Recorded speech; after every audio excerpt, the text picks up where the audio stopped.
Well, it's Friday, everybody, and I want all of your attention right now.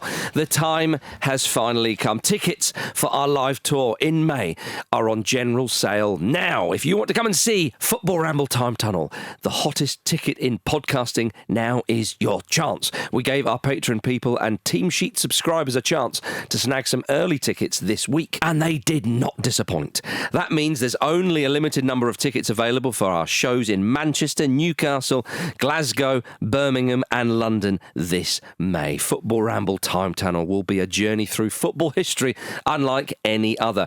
We'll be looking back over the maddest football moments from the last 18 years of the Football Ramble.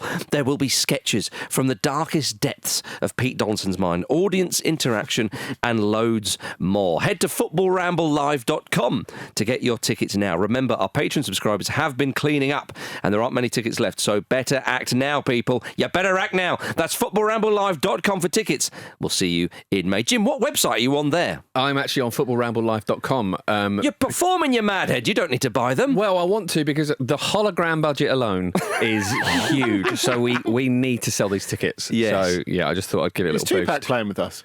TBC. Right, okay. Yes. Are you going to be touting them again like you often do?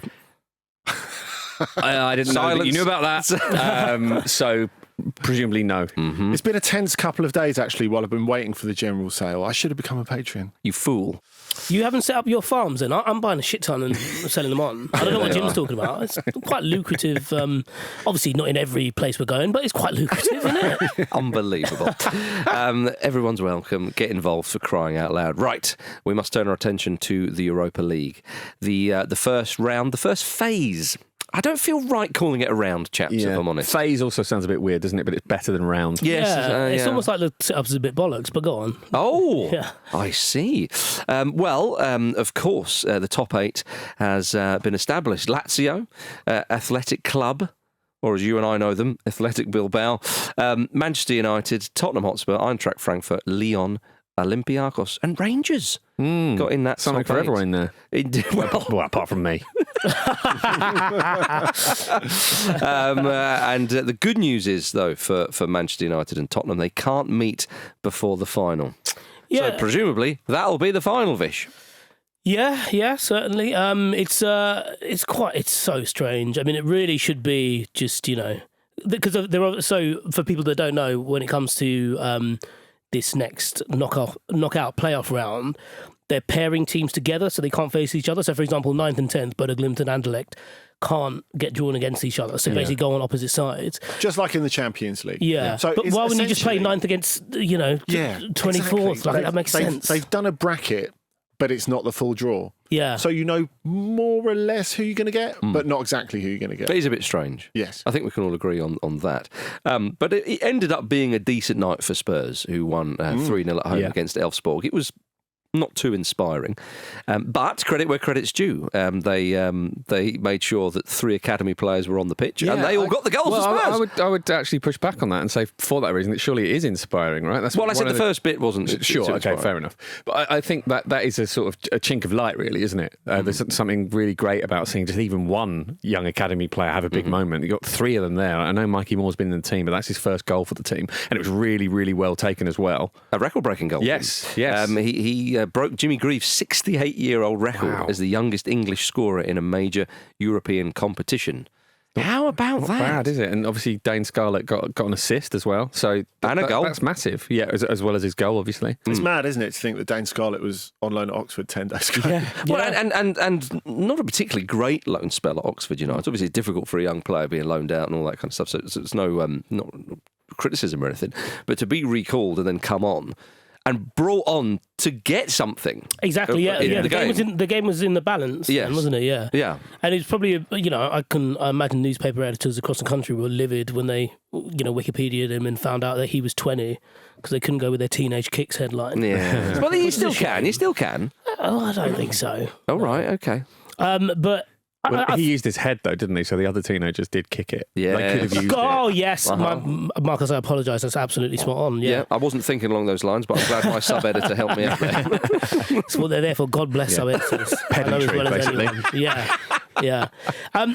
I think one of the things last night that was quite apparent was not only the better vibe in the place because of the identity of the goal scorers, and even Dragusin. Oh, man. Dragusin has to go off, and It's one in, one out, isn't it? Yeah. Injury-wise. And then Postecoglou, I don't know if you saw it, but the ball kind of breaks for Postecoglou in his technical area, and he goes to kick it back and he pretends to pull his hamstring. And he feigns injury, and it's like, A, I kind of rate that. B, I don't know, don't do that. But I mean, he's Australian, you can't tell him anything.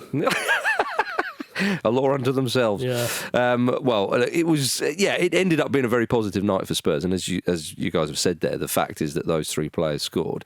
It does give everybody a bit of a jib, and especially when Damola Ajayi comes on and scores that goal as well. It's a beauty, Andy. And you saw 4 minutes into his debut. Amazing, and you saw the way he celebrated, and it is that kind of energy and enthusiasm and good feeling that they've desperately needed there. Yeah, and we speak a lot, or I speak a lot about the atmosphere in Premier League grounds and how difficult it is in a lot of them, especially the bigger ones, to get it up and keep it up.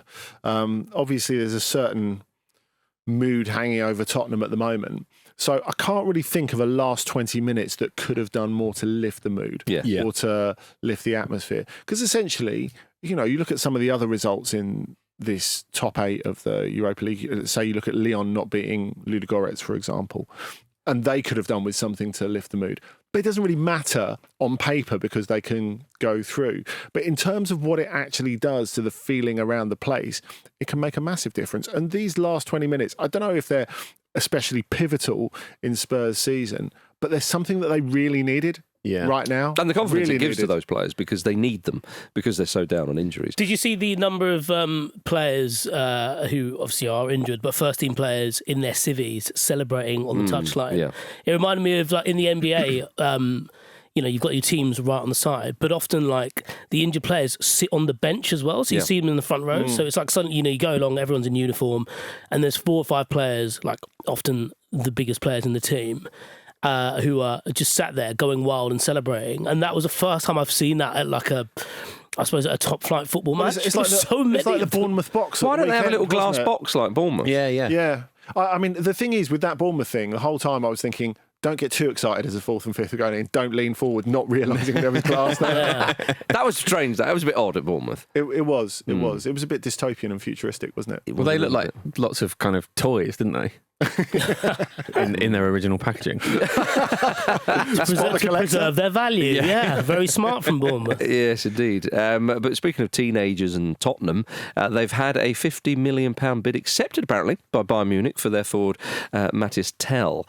Andy, do tell us Very good. Let's see what he did there. What he's about. He's a forward player. He's what is he, 19 years old? Yeah. A French forward. And that just says to me he can play anywhere across the front line. He's pacey, dynamic, score goals. And this is like, they produce them on an industrial scale. He's also incredibly two-footed to the point where it's actually difficult to work out which is his strongest. But he comes off the left, so this is the Son succession plan, basically. So he's very quick, very dynamic. And it's funny, actually, we look at clubs like Manchester City and Chelsea and how they make money through developing players, not necessarily for themselves. I mean, I guess you could look at Bayern going down this route now because they picked up Ryan Gravenberch quite cheaply, never really played him, and then sold him to Liverpool for twice what they'd spent on him. But it's turned out to be a good value deal for Liverpool as well. And I think this could be the same for Tottenham. I mean, they paid about 15 to Rennes in pounds, Bayern, and he's had a year and a half working with Harry Kane, which has been absolutely huge for him as well. The idea was that he'd be Kane's understudy, and as you know, that is a lot of waiting around and kicking your heels. Very different players, though. I mean, but because they've got so many wide players, he can't really get in the team there as well. So what's worked really well for them is they've used him as a sort of pinch hitter against knackered defences, which he absolutely feasts on. So maybe this is... So he's going to score a lot of goals in training, is what you're saying. Maybe this is the way that Spurs could ease him in, if they do sign him, if he does decide to sign him. If it all goes through, which it looks like it's going to. Well, there's talk of Villa trying to gazump it. It's a great excuse to work. Chelsea as well, because he's a forward player with a pulse. Yeah. But also, I think... from what I've read, it's about kind of playing time. So Villa might be an interesting kind of complication there. Yeah, are Arsenal watching that, trying to pinch Ollie Watkins again? Yeah, maybe. Well, they have actually been linked with Tell as well. So yeah, but I don't think that one looks very likely. I'm trying to think. Does Uli Hoeneß ring up TalkSport when Mattis Tell the deal gets done and goes, we had a Champions League game this week? Well, I think it would be a good signing. There's no doubt about that, if indeed Spurs can get it over the line, which it looks like they are going to. Spurs and Manchester United, of course, will play one of AZ Alkmaar, Midtjylland, Real Sociedad or Galatasaray in the next round. So some tasty ones there, as tasty as the Europa League gets at this stage. Manchester United, of course, won 2-0 against FCSB. I'm so confused by the name of this side, and it's all because of that knobhead, isn't it? Gigi Bacali. Yep. It's Stoya Bucharest, isn't it? Yeah, of course. Like, why? I mean, it's such a... I'm not calling them Starburst. No, it's bloody Opal fruits. I've just realised what we sound like. Well, no, I said I was confused, to be fair, because it's not exactly a sweetie product, Andy. This is a storied and huge football club, which has been the plaything of... an incredibly awful man. Yeah, that is very true. They're alone in that, I'm sure. I wanted to avoid using the C Sorry, are we word. talking about Stoya Bucharest? Yes. Oh, sorry, I thought we'd moved on to Man United. That's mean. I tell you what, Daniel Levy did well not to get a mention, because in the previous happenings with Spurs, I loved it in among the celebrations. Hey, but Levy out, we haven't forgotten. Yeah. Well, anyway, I mean, they did have 70 minutes of that first. They did, didn't they? But yes, Man United away in Bucharest. Yeah, which is more challenging than it sounds, because they played it at the National Arena, which is a source of massive pride to all Romanians. It's a great atmosphere when they fill it up like they did last night, and they rarely get the opportunity to do that. The Stour thing is really interesting, though, isn't it? When did they stop being called Stour? Do you remember? This is about 5 years ago. Yeah. So basically, the army said, we own the name and we're not selling it to you. because they were an army side, right? Yeah, and I can't imagine how satisfying it must have been for a massive public institution to just say no to Gigi Bacali. So, however much money you've got, just no. Yeah, fair enough. Well, Vish, it was a good win for Manchester United. Seldom do we talk about Spurs and Manchester United at the same time in a positive way, but one has to, and that's the Europa League for you, baby. Yeah, that's been Thursday nights, Where Manchester dreams are United made. Unbeaten. Yeah, some of them. They were pretty solid. Kobbie Mainoo probably had his best game for a while. He was in man of the terms match. Scored his FA Cup goal again. Yeah, he did. Yeah, Love it when absolutely players did. do that. But you're a bit coy on young Kobbie there. I mean, Amorim said of him he was struggling a lot defending as a midfielder, but now as a sort of a number 10, you can feel that he's freer. He's playing with the ball near the box, and he's really good with small connections, which I quite like. Which we know he's very good in those spaces. Well, I mean, you said I was coy. I said it was his best performance so far. And then you moved on. I just wanted to revel in that right. a A bit. bit more fanfare, actually. Yeah, Vish. that's a bit like, this is a nice jacuzzi. Next, just settle into the water. Yeah. mate. That's the lifestyle Vish leads, though. Yeah, true. There's always a jacuzzi just round the corner. On to the next one. Yeah. As he walks, he's always just putting his feet in them. I can't swim, so small bodies, small like confined bodies of water are my friend. Indeed. The interesting thing about those small connections is that you're obviously reliant on the person you're passing to as well. And I think what he's been able to work out quite well by being a bit further forward is it requires a bit more discipline from Bruno, but he is actually quite a disciplined player, but ends up having to do wild things because of how bad United are creatively. But having Mainoo up there suddenly links everything together, and it brings about a level of understanding that allows someone else to make a run. If you think people are doing like nice, intricate things in quite dangerous areas, you will trust the fact that they will get out of situations and need like an out ball, either like slipping you in down the wing or in the middle of the box. So it kind of makes everything a bit more fluid up top, and also makes Manchester United less reliant on having to counter attack all the time to get any joy. Yeah, I mean, I think that's it, really, isn't it? The idea that Bruno has kind of thrived there just because of their dysfunction, really. The idea that he's this catch-all solution and he's fine to put it all on his shoulders, and they need to move away from that, as great as he is. But you always had the feeling in this that they could turn it up a little bit, and if they could turn it up a little bit, then they would win quite comfortably. That's what happened.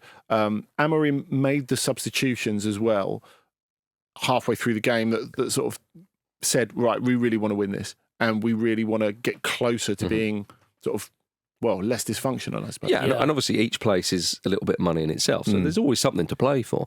I mean, Spoken like Sir Jim. Yeah. Sorry, not that Jim. Sir Jim. Very much the United one. So with regards to Bruno Fernandes playing a bit deeper, well, what do you think of that? Because obviously he's often seen as the attacking fulcrum for Manchester United going forward and so on. Whereas playing a bit deeper, I mean, he's 30 now, which isn't it's not old, but of course, I'm not worried at all about his energy, and I'm not really worried about his discipline. As Andy said, a lot of it was because he needed to. Well, I was more actually talking about his experience and his wisdom. You know what it's like. Players always say, you get a bit older, you're a bit more wiser in the brain and so on. To have someone like that, just playing a little bit deeper, a guy who has been the heartbeat of that side for so long, whose standards are impeccably high, who's one of the very few players you would think post-Ferguson era, which would probably get into a Ferguson side, or certainly be a used player.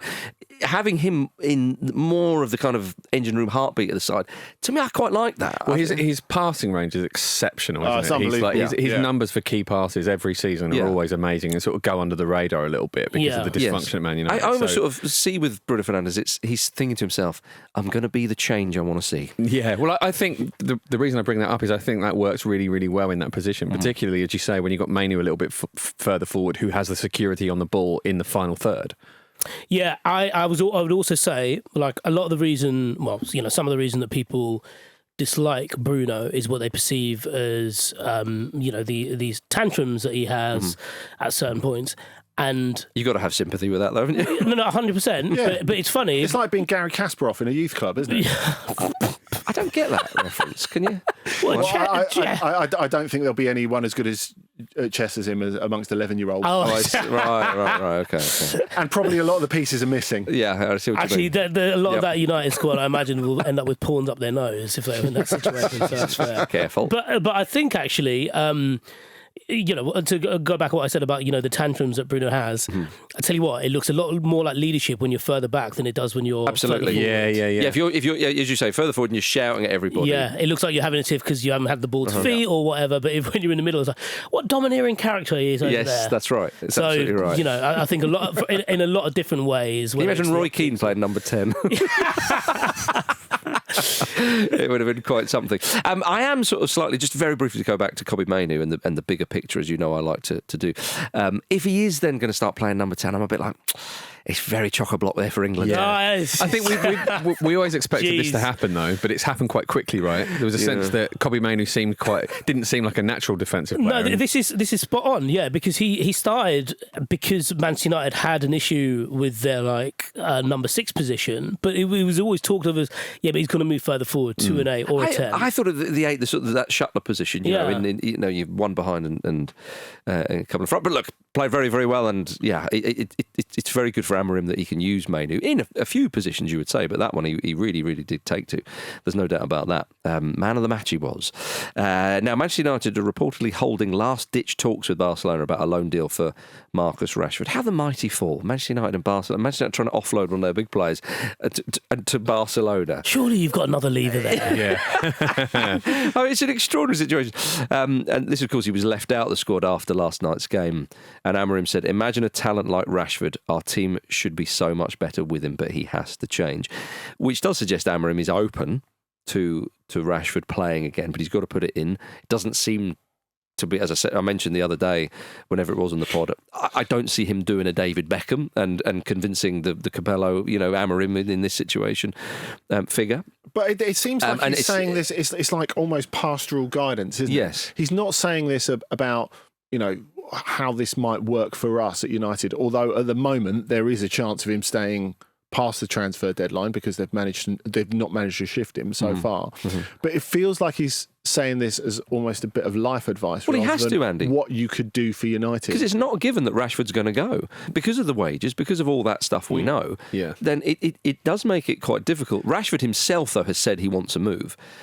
But what are you going to do? I mean, if he doesn't go, here they are holding last-ditch talks with a football club that has less money than us in this room. Yeah, exactly. It's come to that.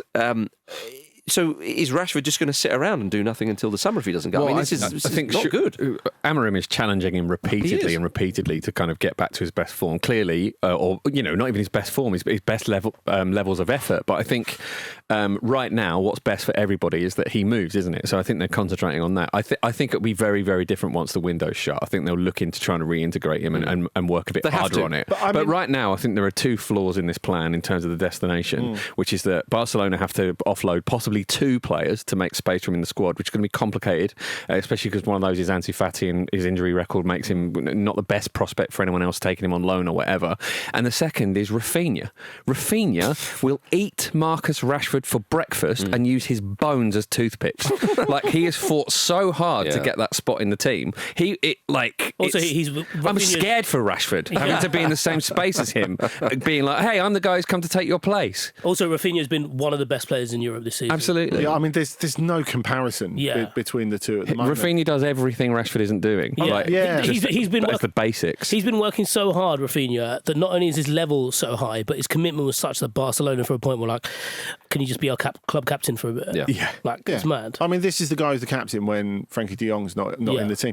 I guess the problem with Rashford is we keep going back and talking about the wages, but I think realistically you have to look at where he is, like in terms of his fettle, really, because if you're trying to get in a player in January, you're not getting him in to see, maybe he'll be able to contribute around March. You need him to bang now. Yeah. And what to you suggests that he could do that Andy, now? No one's saying he's not a good player who could be a really great player again still. But can he do that now, or can he do that in the next 3 to 4 weeks? Because I think that's a big doubt. He does have 7 goals this season. He's a real conundrum. I mean, but and Jim, I'd imagine it shows the talent, though, doesn't it? When he's essentially not been putting that much effort. I think those numbers. The only person who's probably just said that sentence you just said there was his agent. Do you know what I mean? Like, I just, I can't imagine that being a point of reference for anybody to try and shift him. But we all, as I said, we all want him to find somewhere to play football and get back to doing what we know he can do. Let's just briefly talk about Rangers, who slipped into the top 8 on goal difference. They finished above Bodø Glimt, Anderlecht, and Steaua Bucharest. Up yours, Gigi, on goal difference, and they will play at one of Fenerbahce. Jose Mourinho's Fenerbahce, that is. 28, Bodø Glimt or Anderlecht in the last 16. I mean, it was a good effort from Rangers, you have to say. They pulled it out of the bag, really. They've got a ton of injuries at the moment. Yeah. They were really hanging on at the end after Kevin McAllister. That's right, Kevin McAllister. Yes. Pulled one back, which was nice to see as well. But the way that they did grimly hang on and managed to get it done, it's fantastic. Look, they've been brilliant in Europe over the last 3 to 4 years. Compare their form to what it's been like in Scotland. I mean, it's in the domestic league. It's been very, very different night and day. It's fascinating when you, whether it's at Ibrox or away, like the difference between the crowd on a weekend in the Scottish Premiership compared to the Europa. It's quite chalk and cheese. They always go into these Thursday nights independent of the form they're showing in the league. They're like, actually, we're good at this. Well, it's a bit like the team need us. Yeah.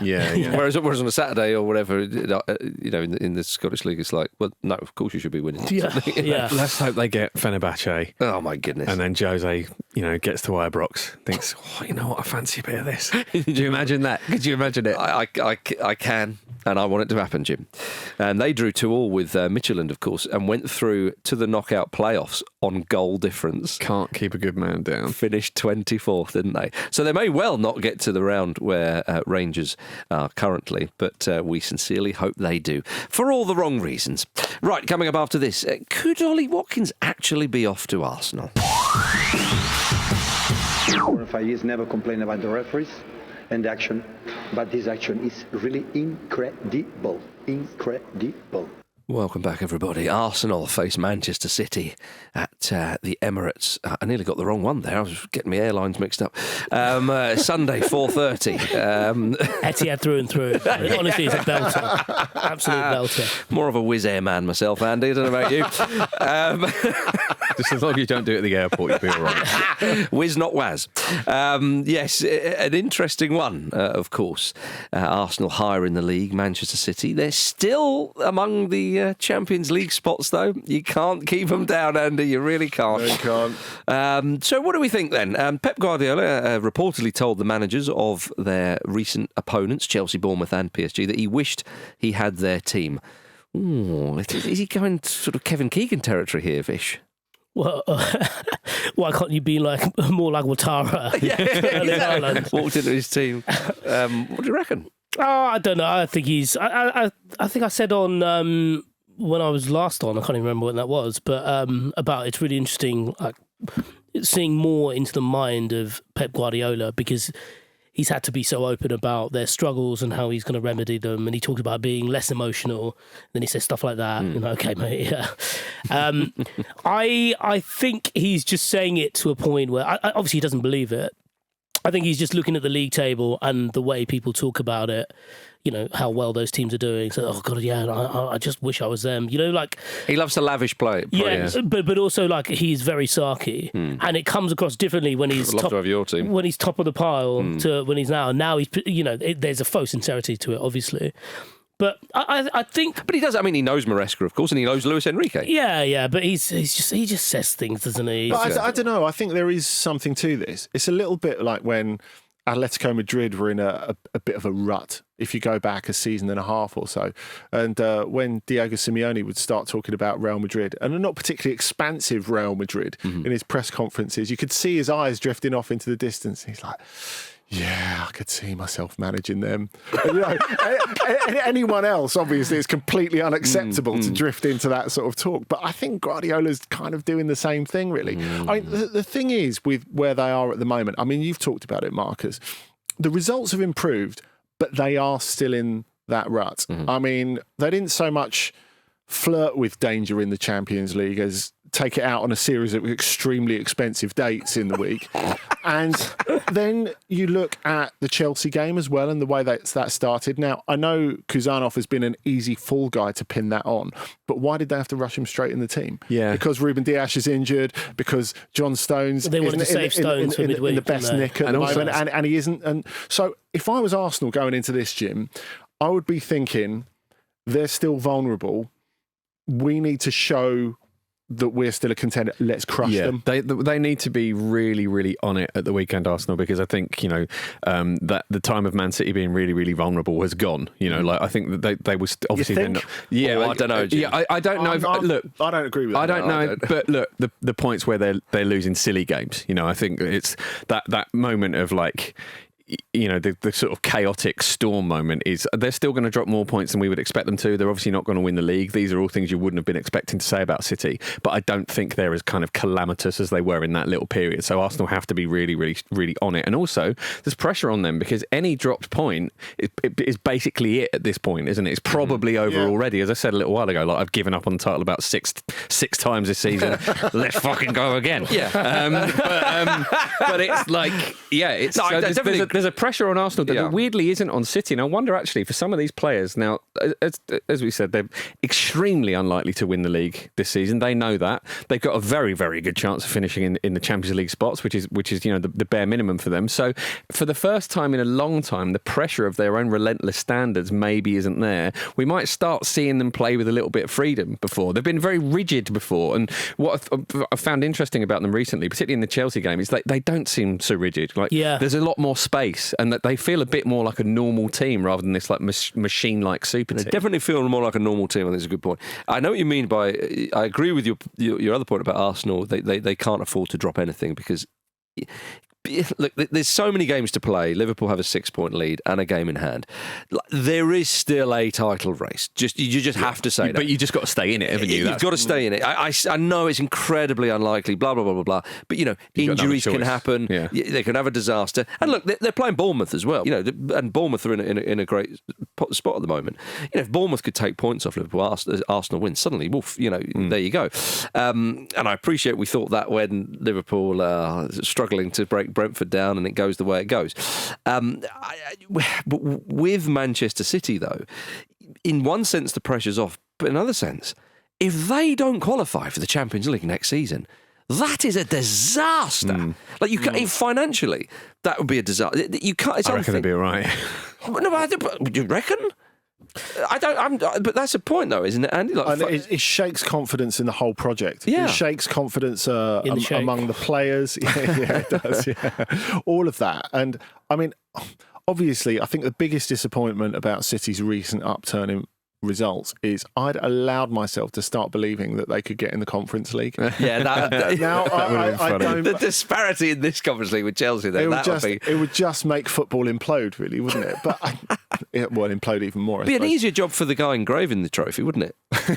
Take your time. You've got months to do that. Just nice and easy. You don't have to do it at the side of the pitch, you know. You don't have to just put Man. You could put Manchester. There you go. I don't know. Well, look, in the game, David Raya is a doubt, apparently, which would be a blow for Arsenal. The 35-year-old Neto could make his second Arsenal start. A little bit of a shaky showing against Little bit of a shaky showing. Has he made it back into his goal from that rush out to meet Danjuma yet? Yeah, he just wants to get involved. He hasn't played for ages. Yeah. The look you're giving me now, Vish, is one that I haven't seen you give me for ages. And I won't tell the listeners why you gave me that original one. It's been a long time since I've watched a game of football and seen something that I thought was a glitch. And considering some of the things I've seen as a Manchester United fan, I appreciate he hasn't played for a long time. Yeah, but he still knows. He knows where the area is. He knows where the markings are. Yeah. He can see the lines that are literally on the floor. Yeah, it was absolutely mad. Obviously, this might come back to bite me, but if he's got a big mistake in him out of being rusty, I'm glad it was then and rather than this weekend. But there's so much space beyond that as well. There's an right kick is so low down compared to the extreme of trying to save a one-on-one outside the goal. If Raya is missing, and I know he did travel with the team, but I'm tempted to think it might be a little bit of mind games there. Arteta does like doing that. But you're right to mention the kicking because it's not just the big saves. We know Raya has game-changing saves in him, but the way he kicks is a massive, massive part of Arsenal's game, and I simply don't know if Neto can replicate that. Based on the other night, he absolutely can't because his kicking is quite different and not as accurate as well. So this is potentially a huge, huge loss if he's not there, but apparently Arsenal are confident that he'll be fit and that they'll be confident for a reason. Do you think with Neto that training with Raya for this season has just got in his head? Because, for example, when Germany went I don't know anything about the man, Andy, so I don't know. We simply haven't seen him. Well, he likes a charge. That's what he likes. When you look at like the 2014 World Cup and Germany were training and living at this really palatial beach palace on the northeast coast of Brazil, it was interesting seeing... obviously, Manuel Neuer had one of his iconic tournaments. Roman Weidenfeller of Dortmund was the third choice goalkeeper. And he spent so much time not playing but training with Neuer. You go to the start of the next season, which turned out to be Klopp's last at Dortmund and a very unsuccessful one. A lot of their defensive problems at the start of the season was Weidenfeller at a relatively advanced stage going, you know what, I should charge off my line as well. And he really wasn't ready for it. Yeah, quite the CV, Neto. He's played for some massive clubs. Yeah, if you're on Valencia, Barcelona, Bournemouth, and now Arsenal. So a lot of it. The most expensive goalkeeper in the world to dislodge him at Bournemouth. That's right. Yeah. No, so I mean, but largely as a number two, though, I think in a lot of those places. But he was largely a number two on Wednesday. He was. But can Arsenal just not do the right thing? Rescue Aaron Ramsdale. Come on. He's not. He's come on, get him back in there. I think some things should not be held in by the transfer window. Exactly. Sometimes it's just nice to be nice. Yeah, I think we all need to have a bit of pity there. Now, speaking of Arsenal signing players, they're set to make a renewed bid for Aston Villa's Ollie Watkins after initial £60 million bid was rejected earlier this week. John Duran obviously close to signing for Al Nassr. Pete, Luke and Andy had an interesting chat about that. It was a very good chat, actually. I would advise listeners to seek that out because I thought it covered every base there. Yes. But ultimately you failed to recognise that money is the most important thing in life, right? Get off his back. I did recognise that. Yeah, that was you. Yeah, that was actually Andy's take. Okay. It was Luke who he basically pissed all over what the Musketeers all about, essentially. Yeah. The more money, the better the bloke. Yeah, it's a score, isn't it? Yeah, exactly. It's a score for life. Indeed, it is. Can I transfer these morals for some of that number? Yes, please. So anyway, sorry about the bollocks, everybody. What do you think about then Ollie Watkins and this bid that Arsenal are making from where I'm standing, makes perfect sense for Arsenal. I'm not sure he suits Arsenal's style, actually, because... Change the style then. Arsenal are quite slow on the counter, actually. It's one of their flaws. I suppose the argument might be that Watkins improves that, but he needs the service to come into him to be the person who improves it. Also, I don't know if he's... obviously, I don't watch Villa as closely as Villa fans do, so I might be wrong here, but I sort of have doubts about... if he's the player to pick the lock against low block teams, which Arsenal face a lot. Now, he scores a lot of goals and he gets a lot of assists as well, so he'd absolutely improve Arsenal now, for sure he would. He's a really, really good player. But I think because he's 29 as well, you think it does seem quite short-termist. It's a lot of money for a short-termist signing if you're then probably going to look at bringing someone else in as well. That's a good point. I think it's an unusual fit. For all those reasons... Do you think Arsenal bid with a real expectation of getting him? I'm not. They can't be surprised it was knocked back. No. I think it's a really odd piece of business, and it shakes my faith a little bit in the plan, actually, in how coherent it is. I can understand that. I mean, you were saying you don't think they'll bid again. I think they will bid again, knowing they'll get knocked back. Maybe. Well, but because the crux of, I suppose, the fact that it was going to get knocked back. Say if they made the bid knowing it was going to get knocked back. Yeah. It's the expression of interest. We kind of talked about it before with the Alexander-Arnold Real Madrid bid. Look busy. Watkins is an Arsenal fan. Yeah. He's said on the record in the past that he'd love to play for Arsenal. Yeah. He will know he's 29. And regardless of... Aston Villa don't need to sell because they've got the comfort blanket of that, the packet they're getting for John Duran. They also wouldn't want to sell because they're selling John Duran. The only thing that could upset them at this point is Watkins. Yeah. And so if that comes to pass, then obviously whatever negotiations there are, Arsenal would have the benefit of both sides. But I do agree with Jim. Something about it doesn't really fit together. The fact that you mentioned that they're not a quick counter-attacking team. I think a lot of that stems from the fact that they do require, when Odegaard gets the ball, he can put it wide to Saka. But before that, there's such intricate play that you've got to give Saka time to run without the ball to get into that position. Teams use it to get back as well. Yeah. It's... I think for me, I suppose that... so I take all those points, absolutely. Much has been made of them needing a striker, and they're looking around, and for the reasons you say, perhaps it is just some sort of mind games. Watkins being an Arsenal fan, I think so. But they also want probably an oven-ready Premier League striker. Yeah, although exactly. you look around, you're probably thinking, who can we get? And I think for those reasons, they think, well, maybe that's it. But is it a good piece of business, Jim? Because you rightly say the age, the money, and so on. But if one of the reasons why they're not quite up with Liverpool is because of that lack of number 9, then if there is a guy that you have to spend 75 million or whatever it may be, 80 million, and you think, but if they truly believe that signing gets them back in the Premier League title race this season and next season kicks them on and wins that bloody league, which I don't think it would. I don't think it is the different. I think it would... They have to try, though. But exactly. I think that's what they're... Now you're seeing what they're willing to go for. Is it the feeling of maybe a closing window? Yeah, possibly. I think clearly, their main targets are not available now. So the other option there would be kind of switch to a wide player who will become a kind of regular contributor to the squad, who can cover for Saka, and pressure on Martinelli as well. But perhaps that player's not there as well. Yeah, exactly. I feel that's a familiar routine with Arsenal because there's still... but in terms of the reason I mentioned that though is to leave that space for the summer. But I see because it's going to be a massive outlay on centre forward. Right, and look, we spoke on the mailbag recently about Arteta. How much longer has he got there until people really start saying, come on, when is this trophy going to come? There's still much to play for this season. They're in the League Cup, okay, it's a huge ask, and they're in the Champions League, lest we forget. Now, with a fair win, they could win the Champions League. And of course, Watkins wouldn't be cup tied. No. If he went now with the rules, if he was moving to Arsenal now. So...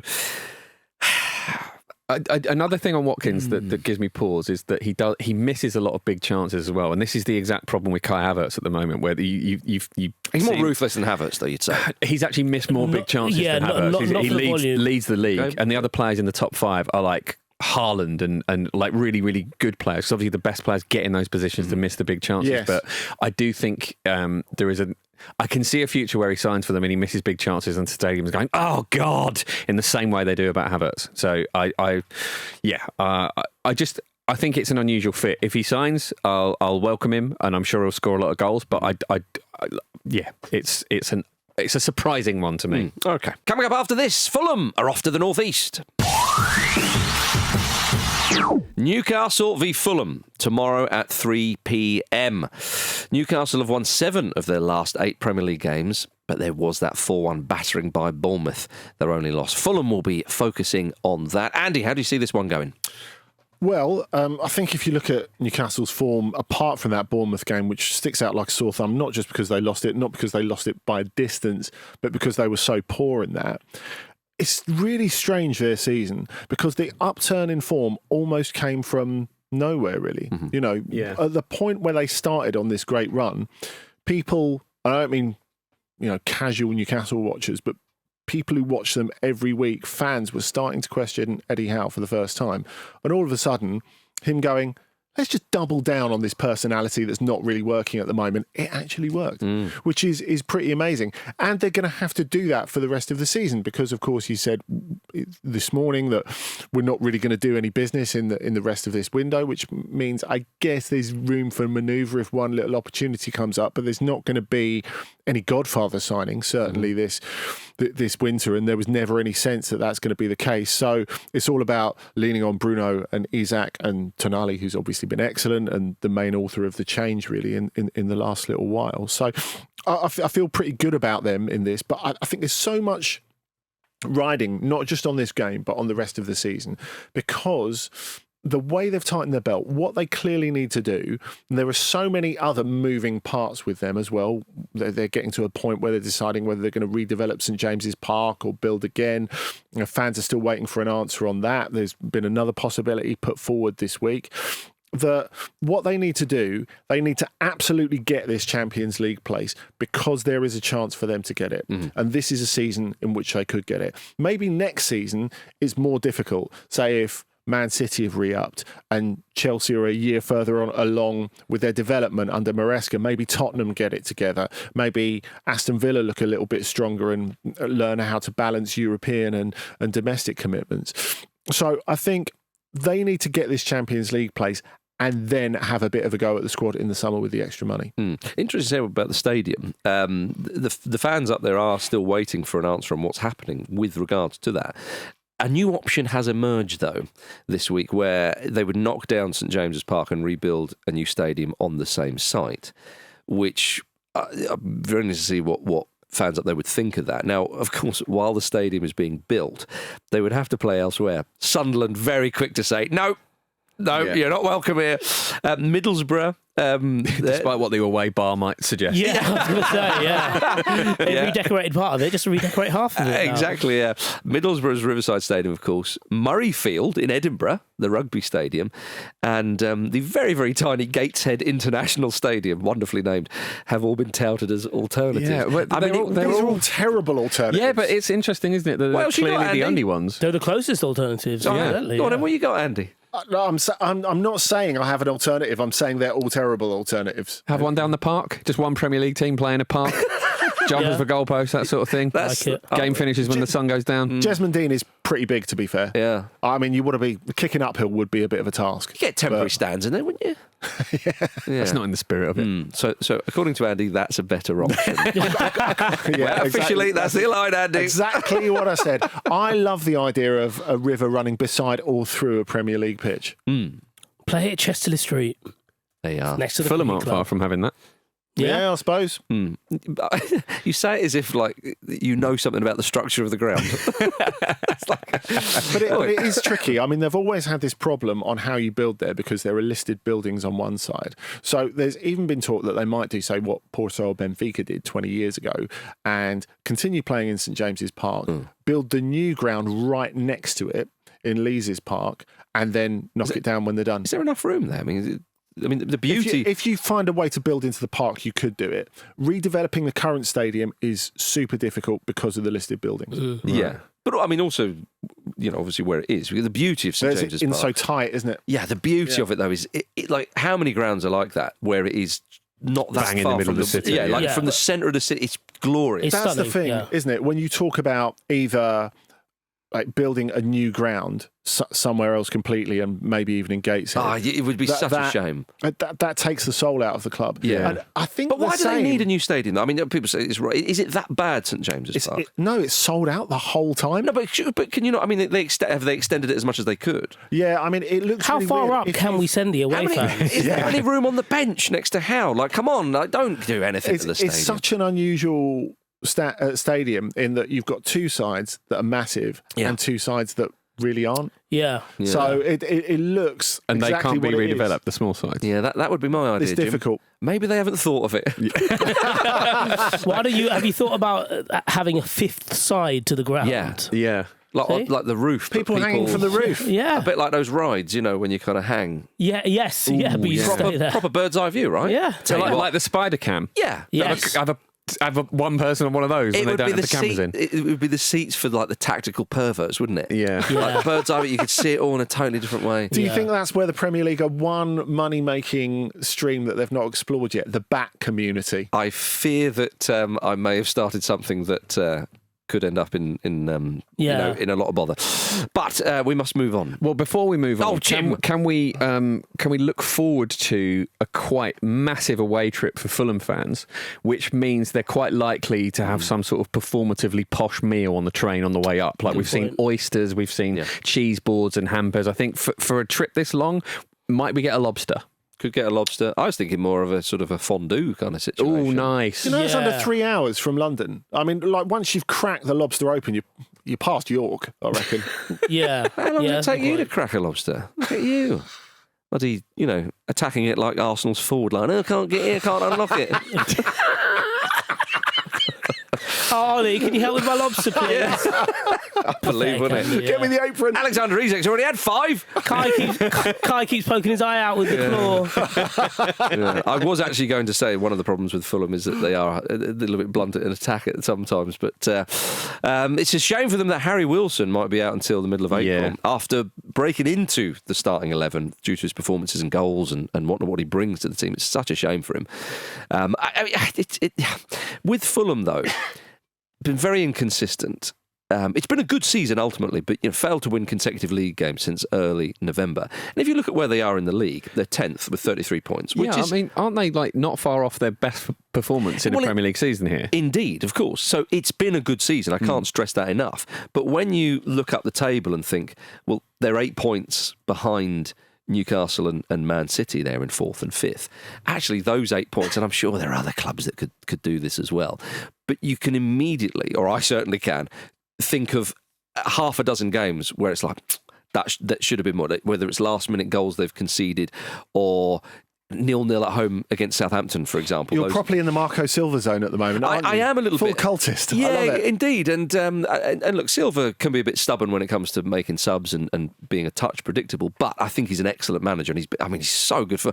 You have to say he's been he's one of the best managers in Fulham's history. You'd Do go you as think far he to stays? say. Eggy, come on. Come on, do you think Roy. One of. I think he stays at the end of this season. I sincerely hope so, because I think for Fulham, where do you go? I mean, Yeah, I know where would the vacancy be? Spurs? it depends. Yeah, it depends where his head's at with regards to Fulham. He is. If you can take him into Europe, maybe it's different. Well, if you can, and this is what I mean. This is what I was going to come to. That if Fulham finish, say 9th or something, again, that is a good season for Fulham.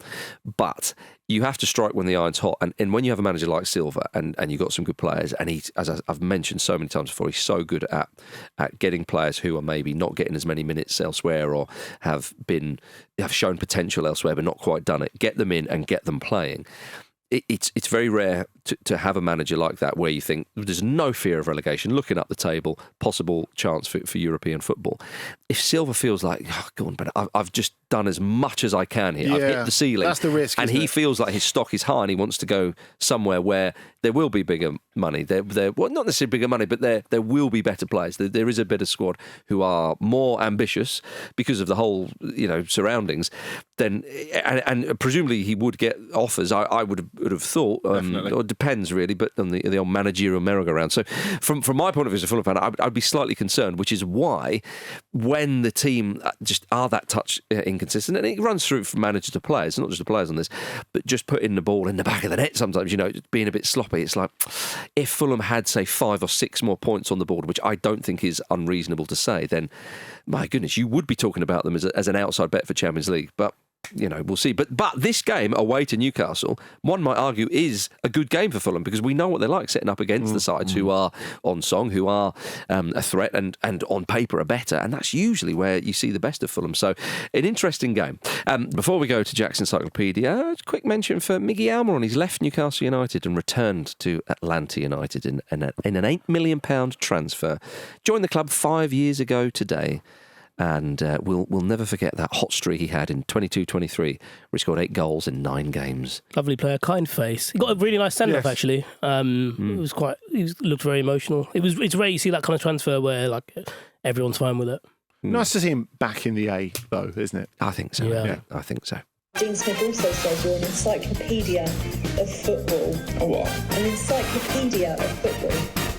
I don't know what that means. Yeah, that's right. I've been promoted to the host of Jack's Encyclopedia, or barred from the game, depending on which way you look at it. I feel like you barred yourself. Well, I don't think that's for you to say because, as I said, I am in charge of the game. Now, remember, last week, Luke beat Marcus and Jim 2-0-0 after a sandwich-sized mistake saw Marcus forget the name of Sheffield United boss Chris Wilder. Yeah.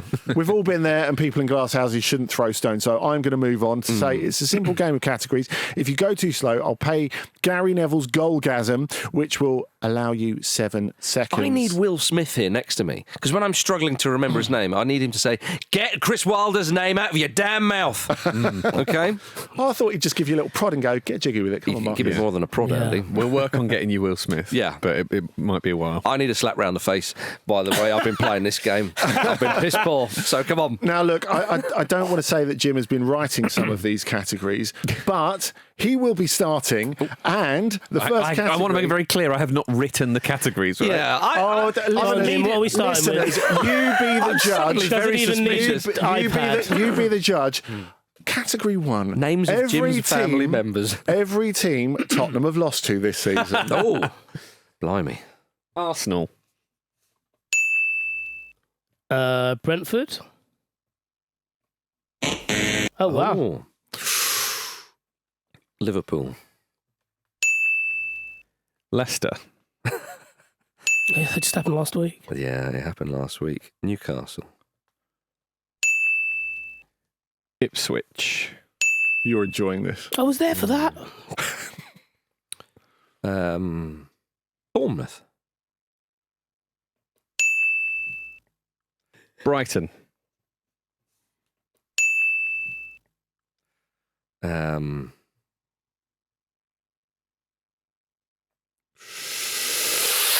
Chelsea. It's Torres. Oh, very good.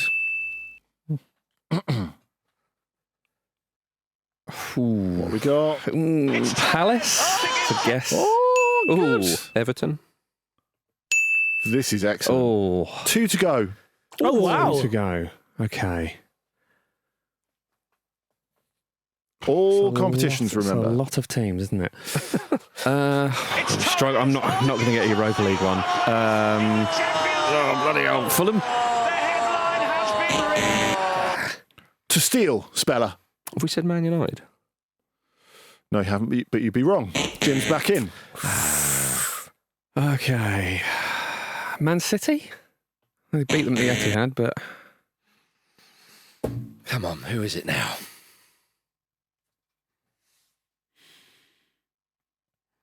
It's Torres. Nottingham Forest. Oh, yes. Well played. Very good. I haven't won a round on this for ages. The other one tell you you could what. have. The other one you could have had is Galatasaray. Yeah, I knew there was a Europa League one. It was a bit tricky. So 1-0 to Mr. Speller. hey, good Vish- round though. Yeah, very good. Vish starts this one. Every English player currently playing in Serie A or the Bundesliga. Oof. Oh, wow. Now, look, I must add, having made a first-team appearance is not a requirement. So I really should say every English player currently plying their trade in Serie A or the Bundesliga. If I Every may make English that, player. Yes. Okay. If I may make that absolutely clear. Yeah. You can't have those who are born in England but having to play for Scotland. No more questions.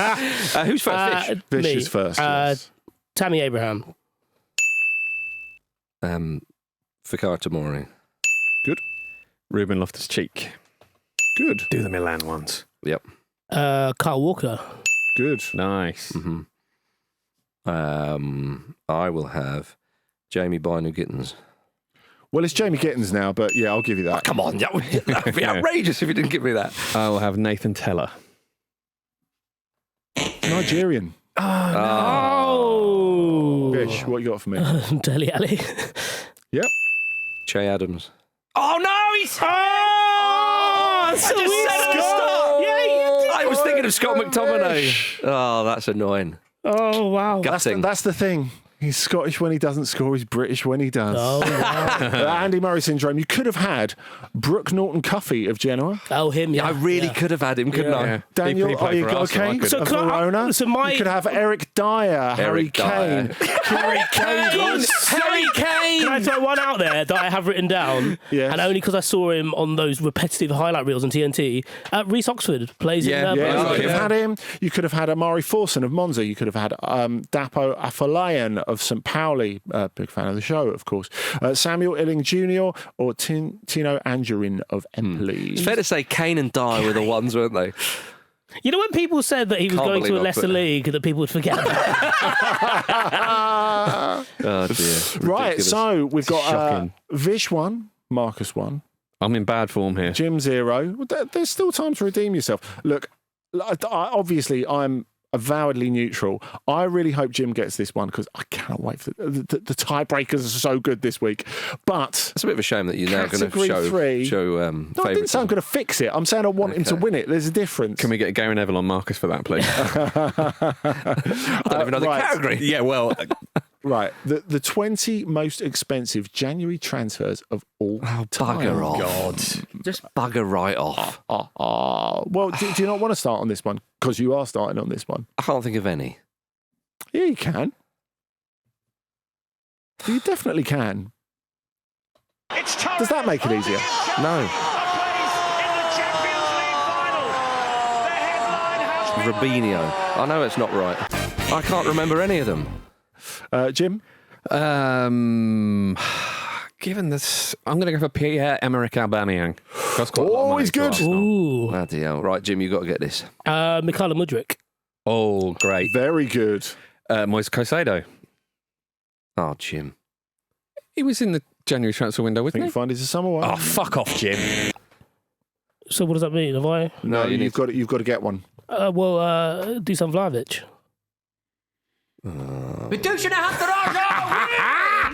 Oh, God. I'm thinking of Enzo Fernandez, aren't I? That was the one in January, wasn't it? Oh, shit, yeah, that was Could have January. had him. You'll never know, listeners, how brilliant the tie-break round was. But the rest of them, just for your reference, Alex Teixeira, when he left Shakhtar to go to China, Aymeric Laporte, Anthony Gordon, Bruno Fernandes, Christian Pulisic, Diego Costa when he went back to Atletico, Enzo Fernandes, as Jim said, just a little bit too late, Fernando Torres, Ferran Torres, Gonzalo Ramos to PSG, Krisha Kvaratskhelia just about a week and a half ago, Luis Diaz, Omar Mamouche, very recent one, Oscar when he went to China from Chelsea as well, Felipe Coutinho, Virgil van Dijk and Xavi Simons. See, these just all go into the transfer thing for me. Absolutely no Yeah, recollection. it's hard to... Honestly, yeah. I sat there like, pfft. Although the Omar Mamouche. I had Marmouche as well, but yeah, I thinking should of the have recent got ones, Kavicha, Kvaratskhelia and Xavi Simons as well should have been in the front of my mind, but they Well, weren't. the imperious Vish still holds the belts. So well done to you. It's getting embarrassing at this point. It is getting I don't a bit even want them.